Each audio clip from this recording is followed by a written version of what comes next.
The CEO's first love came back from Europe. I swapped husbands overnight. On our third wedding anniversary, Chase brought his white moonlight home. The doorbell rang just as I set the last dish on the table.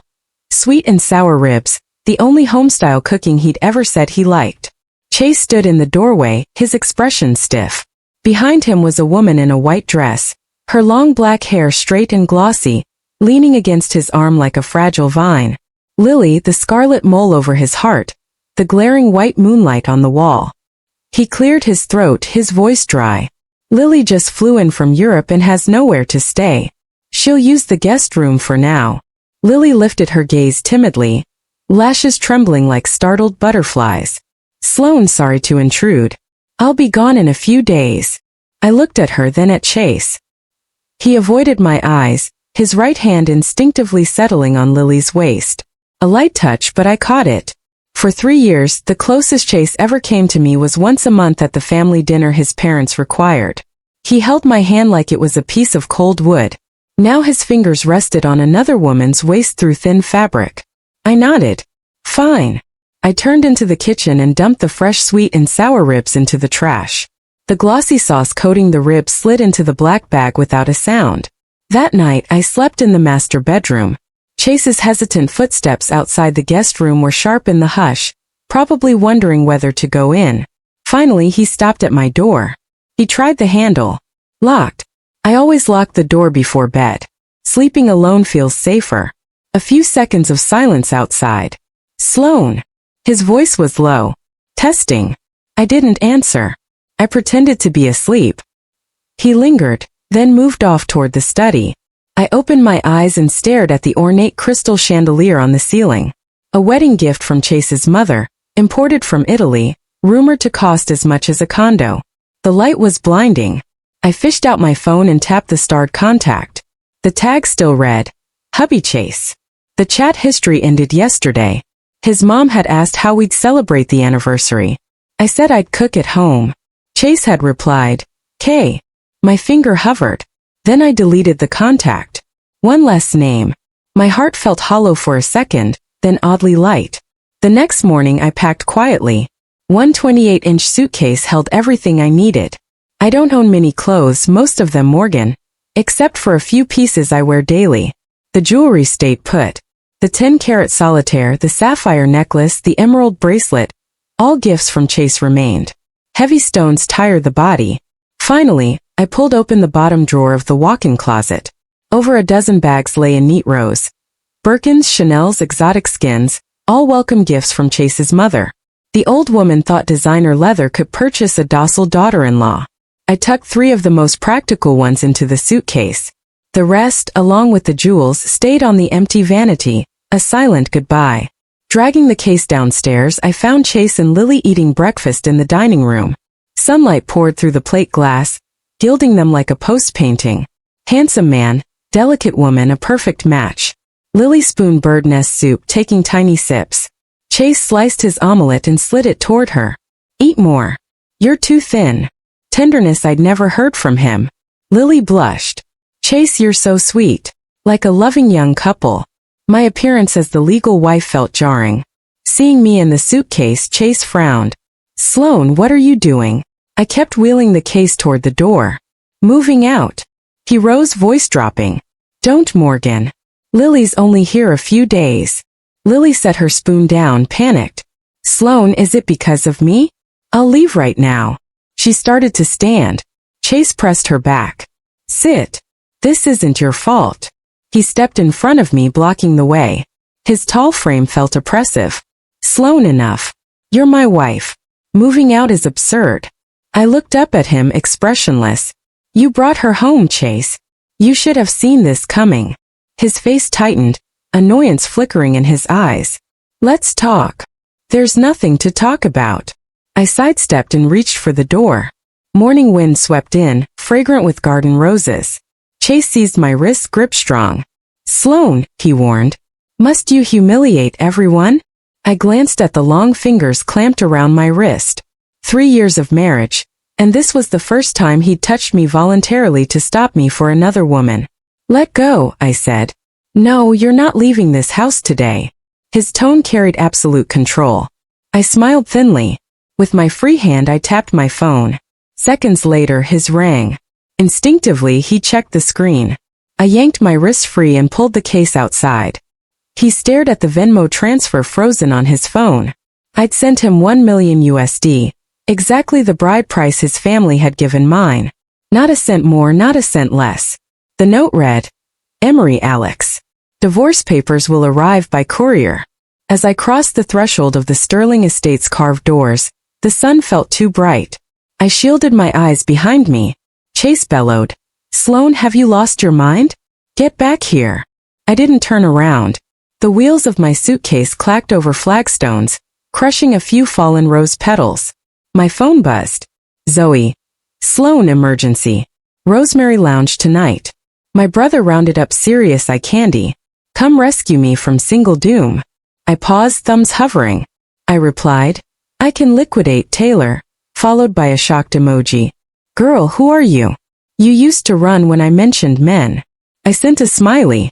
Blind before, eyes open now. Deal. I've got you. Rosemary. 8 p.m. 8 o'clock. Rosemary Lounge. Pounding music. Smoky lights. Zoe threaded us through the crowd to a corner booth. Logan waved. Zoe. Sloan. Over here. We slid in. He began introductions. Sloan, meet my crew. Jang, medical device tycoon. Wong, top-tier partner. Lee, hotshot director. I nodded politely to each person in turn. My gaze drifted and finally landed on a man sitting alone in the corner. He's wearing a plain black shirt, sleeves carelessly rolled to mid-forearm, revealing a clean tapered wrist. A whiskey glass rests in his hand, ice clinking softly. He says almost nothing, just listens in quiet composure, occasionally lifting his eyes to sweep the room. The dim light sculpts the sharp silhouette of his profile. His aura is ice-cold, completely at odds with Logan's circle of chatterboxes. Logan follows my line of sight and grins. Oh, forgot to introduce you. This is Adrian, my oldest friend, just back from overseas. Plays an high. A man of few words, don't hold it against him. Adrian looks up. His gaze is heavy like a moonlit lake in the deep of night. He tips his chin at me. Hello, Sloan. The voice is low, texture distinctive. I'm a little surprised. Mr. Vance knows me. He lifts the glass and takes a sip. Jordan, irregular in Forbes. Flat tone, no readable emotion. Casey, forget the Jordan, call her Sloan. She's the golden touch of our set. My old man worships her instincts. Adrian says nothing, only watches me. The stare is calm, assessing. I smile and raise my fruit juice. Mr. Vance flatters me. Pure luck. He says no more. His attention slides back to the cubes in his glass. Conversation veers off as Logan's crew dives into stocks and new deals. I listen, interjecting the occasional remark. Adrian stays silent until Zoe drags me toward the dance floor. Come on. Come on. Why sit? Move. I let her pull me up as we weave between sofas. I stumble a step. A hand steadies my arm. Dry, warm, faintly calloused. It's Adrian's. He releases the instant I'm balanced. Careful. Still that level tone. I glance at him. Sam. He nods, withdraws, reclines again. Just a passing reflex. The dance floor strobes. The bass numbs the heart. Zoe wriggles like a water snake. I sway loosely to the beat, yet my eyes keep drifting to the corner booth. Adrian sits alone amid the pounding drums and writhing bodies. It's as if a clear glass shell seals him off. He drinks quietly. Sometimes he lifts his gaze, seems to cut through the gyrating crowd, toward the floor, toward me. When I look again, his lashes are already lowered. Imagination. A little after 11, the party breaks. Zoe's tipsy, clinging to her brother's arm. Bro, take me home in your little speedster. Logan hoists her with an apologetic smile. Sloan, sorry about this. It's fine. I'll call a ride. Okay. Drive safe. Let's do it again. They leave. I stand outside the bar scrolling for a ride service. The early autumn wind is cool. A man's jacket, still holding body heat, settles over my shoulders. I turn startled. Adrian stands half a pace behind. The wind's picking up. The coat smells faintly of cedar laced with whiskey. Unusual, Sam. I don't refuse. Where to? I'm going your way. He fishes out keys. A black Bentley blinks. I give my building address. He nods. Get in. The car is silent. He drives silk smooth. I can't feel the bumps. I lean against the window, neon streaking past. Miss Harrington. He begins, voice clearer in the hush. Don't let Logan's bar chatter bother you. I tilt my head. Which part? When he called you the golden touch. A pause while he chooses words. I know the key projects that doubled Sterling's profits these past 3 years all carried your prints. More than luck. I lift a brow, intrigued. Mr. Vance investigated me. No need. He wheels around a corner. 3 years ago, Sterling's hostile takeover of toning tech. Everyone wondered whose handwriting that was. Cold, ruthless, no footholds left. He shoots me a look sharp with insight. Once I learned it was Chase's wife, it clicked. Clicked how? It explained why Chase could sit so securely. He returns his eyes to the road. Tone level. Marrying you was his greatest stroke of luck. I smile, say nothing. Surprise turns into deeper curiosity. This man is no simple profile. The Bentley stops at my tower. I unbuckle. Mr. Vance seems rather interested in Sterling. He drapes a wrist over the wheel, fingers long and clean. I only watch what and who merits attention. I push the door. Sam, Mr. Vance for the ride. No extra pleasantries. Slow night. I step out, slip off the still warm coat and hand it back to Sam. His fingertips brush my knuckles, feather light. Goodbye, Sloan. He used my name, not Miss Harrington. The window glides up. The black Bentley melts into the dark. I stand watching until the tail lights vanish. That faint warmth lingers on my hand. Days roll on. I moved out of the Sterling estate, living in a high-rise I bought outright. Freedom like never before. I wake naturally, check markets and chase projects that catch my eye. Occasional dinners with Zoe. Chase hasn't called. Probably still furious over that 5.2 million labeled Alex. Fine by me, less noise. A week later, his mother rings. The old lady's voice is abrasive. Sloan, what's this about moving out and you Venmo transferred Chase? Slapping the Sterling face. Are we? I set the phone on speaker, leisurely painting my nails. Crimson makes skin look milk. Auntie, that money was the original bride price. Returned in full. That's all you. She chokes, pitch rising. Get back here this instant. Lily blames herself. She's wasting away. Have you no decency? I blow on a nail. Auntie, if Miss Whitman is losing weight, she should consult Chase. Why call me? I don't simmer bird nest soup. Sloan, where are your manners? Remember who you are. Who am I? I lift the phone, voice cooling. The day Chase brought her home, I stopped being Jordan. Didn't your son inform you? Dead air for 3 beats, then a shriek. Wicked girl. The stirrings lifted you up. Without us, you'd be nothing. I hang up and block the number. Silence at last. The phone vibrates again. Adrian. A Turline. Tomorrow. 7. Cloud Terrace. New menu. Free. I stare at the cryptic invitation, finger drumming against the screen. I answer with a single word. Sure. Cloud Terrace was the toughest reservation in the city. An invitation to a lakeside hideaway. Serene, elegant, water overlapping just beyond the windows. Adrian had asked for the corner table. Outside, sunlight danced on the ripples. He arrived before me, same perfectly cut black shirt, sleeves folded once, a watch flashing beneath. Understated, but people in the know would spot the brand. Worth a Harborview condo. Sloan. He rose and slid my chair out. Polished, effortless, the kind of manners battle-tested in 100 boardrooms. Sam, I said. Dishes appeared almost at once. Beautifully plated, genuinely delicious. Conversation drifted. Markets, tech, art, places we'd each wandered. He spoke sparingly, every sentence landing on target. No flattery, no condescension, a duel of equals, and I was enjoying it. Halfway through, he set his knife and fork down. Chase situation settled. I sipped my lemon water. Paperwork's moving. He nodded. Didn't pry. If you need firepower, say the word. A quiet vow freighted with weight. I'm good for now. I smiled. Family stuff. Manageable. He let it drop. Talk swung to the red-hot AI semiconductor chip race. Easy focus returned. I headed to the powder room near the end. Coming back, rounding the corner, I saw them. Lily's hand tucked through Chase's arm, waiting by the short hall. She pointed toward our table, whispering, expression delicately shocked. Chase followed her finger. His gaze collided with mine. His face darkened instantly. Eyes razor sharp.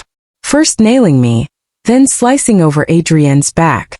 The look of a husband who's caught his wife cheating. Shock fury. A predator's rage. Adrienne, still unaware, scrolled his phone. I kept walking. Chase shook Lily off and strode forward, blocking me. Sloan low, but the anger erupted through. This is why you moved out. Already warming the next bed? Lily secured up, tugging his sleeve. Chase, please. Maybe it's just dinner with a friend. Friend? He sneered, gaze raking Adrienne. Who comes to Cloud Terrace as friends? He spun on me, seized my wrist, crushing bone. Didn't think you'd sink this low. Sloan, papers aren't even in. Pain flared. I frowned. And before I could speak, a long-fingered hand clamped Chase's arm hard, yelping. Chase released me. Adrienne now stood at my shoulder. Taller by an inch, cold force radiating. Emery, Adrienne said, voice glacial. Show some class. Chase jerked free, glare venomous. Adrienne, figures. Jamie's mess cleaned up already. Time to poach another man's wife. Adrienne's eyes froze. Dangerous eyes splitting. Mind your tongue. Miss Harrington and I are free adults. Your opinion is irrelevant. As for you, he skimmed Lily's ashen face. A razor-thin smile flicking upward. Parading your unresolved +1 while scolding your legal wife. Sterling family values on full display. You, Chase snapped, fist cocked. Lily shrieked, hugging his arm. Chase, no, don't. Staff rushed in, managers pleading. Emery, Mr. Advance. Please, let's keep this civil. Half a step behind Adrienne, I watched Chase, snarling, trapped, raw possession and rage swirling in his eyes. The 3-year boulder wedged in my chest cracked so he can feel panic. He isn't granted after all. I just never stepped off his turf. Adrienne angled slightly, shielding me. He glanced down. All right, I'm fine. Only then did he lift his eyes to Chase again. Voice level authority absolute. Since we've run into you, consider yourself informed. A measured pause, each word ringing down the corridor. Tomorrow 10 a.m. I'll escort Sloan to Sterling to execute the final divorce papers. Over my dead body, Chase spat, chest heaving. Adrienne ignored him, turning to me gently. Ready? I nodded. He laced his fingers through mine. Warm, steady under the glare of Chase's eyes and Lily's tears. We walked out of Cloud Terrace, hands clasped, unapologetic. Next morning, 10 o'clock sharp. Adrienne and I exited the private elevator onto the executive floor of Sterling Tower. Chase was nowhere. His lead assistant, Zane Wong, hovered nervously. Miss Harrington, Emery's tied up in a critical meeting. Perhaps Adrienne flicked his watch. It's 10:05. Tell him we wait until 10:30. Sweat beaded on Zane's brow. Mr. Vance. He truly needs 20 minutes. Adrienne cut in, gaze flinty. After that, we leave and the fallout's on him. Intimidated, Zane secured to call. We settled on the reception sofa. Secretaries brought coffee. Adrienne sat untouched. He opened his tablet, thumb skating across stocks and contracts. Calm as if waiting for any routine vendor. Silence thickened. Only the occasional soft click of his screen. 10:25. The oak doors burst open. Chase stormed in. Arctic air trailing him. Haggard eyes. A night of no sleep evident. Jacket unbuttoned. Tie loosened. Menace crackling. He ignored me. Bloodshot glare locked on Adrienne. Adrienne. What the hell is this? Adrienne closed the tablet with deliberate calm. So Emery found a window after all. Chase strode to the coffee table, palm slamming down, inches from Adrienne's face. My family business is none of yours. Get out. Adrienne leaned back slightly, perfectly at ease. Anything that concerns Sloan now concerns me. He lifted his gaze to meet Chase's fiery stare. Word by deliberate word. You sign, we walk. You don't, and I play this to the end. The Jamie mess. Emery's been curious, hasn't he? Perfect. I'm rather interested myself in telling Sterling's board exactly how much money you funneled into that East Harbor project for the sake of a woman. Chase's pupils contracted violently. His face drained of blood in an instant. As if bitten by a viper, he shot upright, eyes fixed on Adrian in sheer disbelief and dread. How? How could you know? Adrian didn't answer. He merely glanced at his watch. 10:29. Emery sign or not? The air in the office congealed. Chase's chest heaved, veins throbbing at his temples. His fists clenched so hard his nails nearly split his palms. His gaze, poisonous as a blade, slashed between me and Adrian. Finally, a trapped beast growl tore from his throat. Bring it. Wangja instantly handed over the divorce papers prepared long ago. Chase snatched them, flipped to the last page without reading, and seized the pen. The tip stabbed the signature line with such force it nearly tore the paper. Finished, he hurled the pen onto the desk. Out. Adrian picked up the agreement, checked the signature. Satisfied, he rose and took my purse. Let's go. I stood at the doorway. Chase's hoarse voice reached me from behind, heavy with exhaustion and a barely perceptible tremor. Sloan. I paused, didn't look back. Adrian pulled the door open for me. Sunlight flooded the corridor, dazzling. I half shut my eyes. The man beside me blocked most of the glare. His voice came low and clear. It's over. Yes, over. 1 month later, at the Sterling Foundation Gala, Harborview's elite converged. Previously, I would have entered on Chase's arm, playing the loving plastic couple. Tonight I walked in on Adrienne's. A simple black velvet gown. No ornament except a slender diamond necklace at my throat. Cool. Morgan. Adrian in classic black tie, quiet luxury. Our appearance drew every eye. Whispers sprang up like static.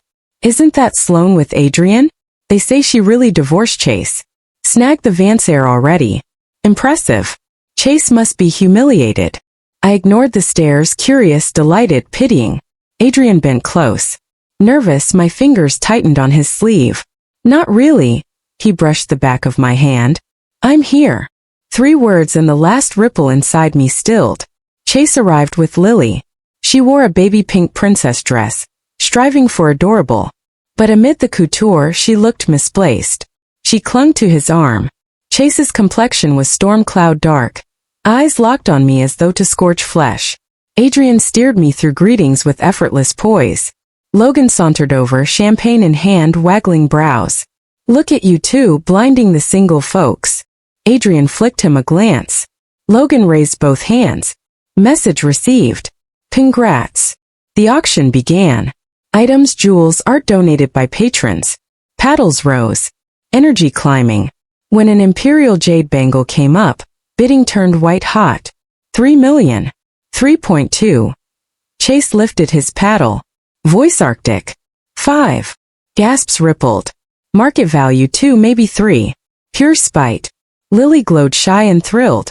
The auctioneer said 5 from memory. Any advance? Going once. Adrian lifted his card. 10. Silence detonated. Every head swiveled. Chase spun around, eyes murderous. Adrian sipped as if remarking on the weather. The auctioneer stammered. Mr. Vance 10. 10 million. First, second. Chase's knuckles blanched around his paddle. Lily tugged his sleeve. Chase let it go. It's too much. He kept his glare on Adrian. Adrian angled his head, giving me the faintest smile. Do you like it? Looking into those calm, permissive eyes, something inside me fluttered. I nodded. I like it. Adrian tipped his chin to the auctioneer. The gavel crashed. 10 million, third sold to Mr. Vance. Applause exploded. In its midst, the bracelet was brought over. Adrian took my hand. The cool $10 million circle of jade slipped over my wrist. Green fire against skin. Chase stared fixed on that gleam. He shoved his chair back. Bang. Silence spread. Sloan. His voice cracked raw with fury and something fracturing. Thrusting some other man's trinket in my face. Does it amuse you? Lily stumbled, nearly falling, face white. Chase. He flung off her hand and closed the distance in strides. A beast broken loose. What do you want, huh? Money, status, anything he can give. Couldn't I? For 3 years I shortchanged you. All those jewels, those bags, top of the line. What else? Everyone watched. The room held its breath. I lifted my wrist. The jade caught the light. Cool and bright. My voice stayed level. Chase, you never knew what I wanted. I lowered my hand, meeting his gaze clear-eyed. You gave me jewels, bags, everything expensive in your eyes. But never once did you give me sweet and sour ribs. He froze. Rage shattered across his face, replaced by shock. Something inside him cracked audibly. His lips moved. No sound. Adrian stepped half in front of me. Emery, he warned. Steady. Mind the setting. Sloane is my fiancé. Harass her again and my lawyers will be in touch. Fiancé. Chase laughed, broken, reeling back. Eyes on me. Wild, incredulous, bleeding despair. Sloane. Tell me, is it true? I looked into his bloodshot eyes. The pain, resentment, and fury churning inside them were unmistakable. Once I had yearned to catch even a flicker of concern for me in those eyes. Now I saw it, but at a moment like this. How ironic. I tightened my grip on Adrian's hand and said clearly, yes, we're getting engaged next month. Chase's body jerked as if he'd been struck. His face turned corpse white in an instant. Lily rushed over to steady him, voice quavering. Chase, are you okay? Don't scare me. He flung her off, teetering on her stilettos. Lily shrieked and crashed to the floor. She curled up, clutching her belly, face twisted in agony. It hurts my stomach. It hurts. A dark liquid began to spread beneath the hem of her white dress. Bright crimson, stark and shocking. The room went dead silent. Every guest froze at the sudden horror. Chase stood frozen too, staring at Lily and the blood pooling beneath her. Lily's face was chalk white. Cold sweat beading on her forehead as she whimpered. The baby. Chase, our baby. Chase snapped awake and lunged forward. Lily. He tried to lift her, his voice cracking. Call an ambulance. Somebody call an ambulance. Chaos exploded around us. I stayed where I was, watching the once untouchable man wail over another woman like a lost boy. Watching the raw panic and despair flood his eyes. Watching him shed tears for someone else. The imperial jade bracelet on my wrist felt cool and smooth. Adrian squeezed my hand. Let's go. I nodded. I turned and walked away from the carnage. Behind me, Chase's hoarse screams. Lily's groans. The crowd's gasps and whispers faded like the final scene of a grotesque play. None of it concerned me anymore. Lily was rushed to the hospital. The baby couldn't be saved. Word was the miscarriage was triggered by emotional shock, plus the hard fall. Chase kept vigil at the hospital, refusing to leave. The news rocketed through Harborview's gossip circuits, becoming the latest dish at every brunch table. Adrian's lawyer worked fast. While Chase was drowning in guilt, the divorce papers, a slim red booklet, were delivered to me. That thin crimson folder ended 3 years of marriage. The day it arrived, Adrian cooked. In the sprawling kitchen of his downtown penthouse, he prepared a few simple home-style dishes. One of them was sweet and sour ribs, glossy red, perfectly balanced between tart and sweet, wrapped in the aroma of a family dinner. I tasted a piece. Delicious. Better than my own. Better than any chef the Stirrings ever hired. He spooned rice into a bowl and handed it to me. Try this. I took it and looked at him. When did you learn to cook? He slipped off the apron and sat across from me. When I was studying overseas alone, tired of takeout. His tone was mild. Later I found that cooking calms the mind. I stared at his long, articulate fingers. Hard to picture those same hands worth billions in a boardroom, creating something so warm. Why sweet ribs? He lifted his gaze, dark eyes locking on mine. Last time at Cloudview, your expression changed the second you saw it on the menu. A tiny ache fluttered in my chest, so he'd even noticed that fleeting detail. I lowered my eyes and picked up another rib. It's really good, he smiled, a faint curve that melted the usual frost in his gaze. I'm glad you like it. Our engagement party was intentionally low-key. Only family and closest friends. Chase never showed. Rumor said he'd sunk into a long depression. After Lily was discharged, he tucked her away in a waterfront mansion to recuperate. Sterling Corp's stock wobbled under his earlier missteps and the scandal. The Vance family quietly scooped up enough shares to become a major stakeholder. And Chase's boardroom throne started to tilt. At the party, Zoe hugged me, half drunk, half crying. Sloane, you finally came to your senses. Adrienne's a million times better than that blind idiot. Chase. Logan and the boys flooded Adrienne with champagne. After the last guest, he collapsed onto the sofa, eyes closed. A faint blush of alcohol colored his cheeks. I brought him a glass of warm water. He opened his eyes.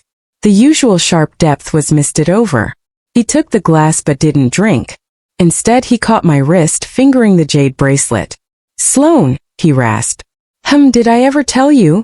he murmured, gaze intent, starlight seeming to fall into his pupils. "That the first time I saw you at Verbena, I thought you looked like this bracelet." I blinked.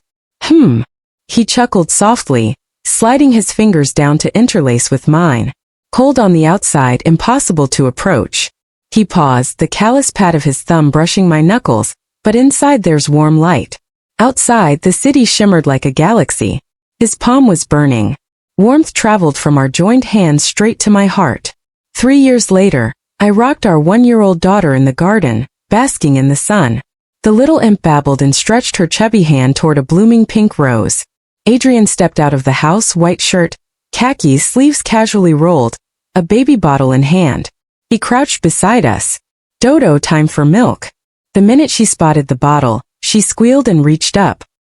He lifted her from my arms with practiced tenderness. Sunlight painted a soft halo over his usually stern profile, head bent. He watched her feed, eyes gentler than I'd ever seen them. I studied them both, fingers absently resting on my gently rounded belly where our second child was growing. "Tired?" he asked, sensing my gaze, looking up with warm concern. "No," I smiled, cradling our daughter. He reached over and laid his other hand on my stomach. His palm was warm. "Is he behaving today?" "Pretty calm," I said, leaning against his shoulder. "Much quieter than Dodo was." He laughed softly and pressed a kiss to my forehead. The scent of aftershave lingered. The sun was gentle. The air smelled of roses and fresh grass. Distant birdsong floated over, quiet and complete.